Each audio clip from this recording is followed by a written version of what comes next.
question, how did this happen? The I-Team's Scott Knoll talked with a construction safety expert, and what is he telling you, Scott?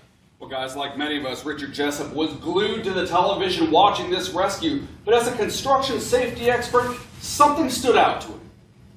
Among nearly a block of twisted, crumpled metal scaffolding, a boom lift caught Richard Jessup's eye. He says it's unlikely anything else could have caused such a massive collapse. That structural problems with scaffolding are, in his words, pretty rare. In fact, Jessup says OSHA requires daily inspections on scaffolding before work begins. Instead, Jessup suspects one of two scenarios. First, the possibility the lift put something on the scaffolding, overloading it and making it unstable. Another possibility, he says, the lift could have bumped the metal structure, triggering a domino effect. Jessup says it could take weeks before investigators know exactly what caused today's collapse, but he suspects he knows their first stop. I would go straight to that boom lift, and I want to talk to the operator. I want to talk to everybody who's working around him. I want to talk to everybody who felt anything, saw anything, if anything happened to do with that boom lift, because I am pretty convinced that that's the starting place.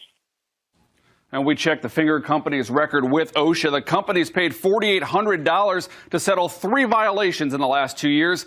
Inspectors did visit 500 Crawford last year. The company was not cited for any violations then. Reporting live, I'm Scott Knoll, KHOU 11 News. Scaffolds can be one of the most taken for granted tools on a construction site. From the way they're built, the type that's being used, and the way in which they're being used. Scaffold safety can be overlooked in so many ways. Though extremely unfortunate that it happened, the video does a fantastic job laying out the importance of constantly being aware of the site conditions.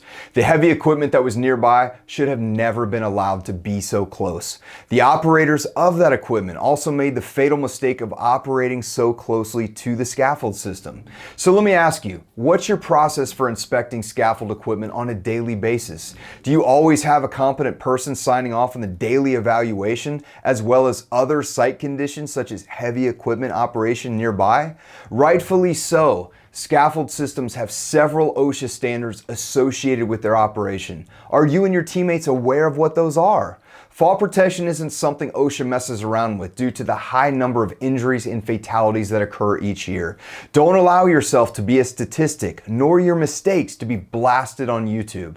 So with that, I'd ask that you please be careful out there today. Your loved ones and the loved ones of your teammates are depending on you to make good, safe choices today.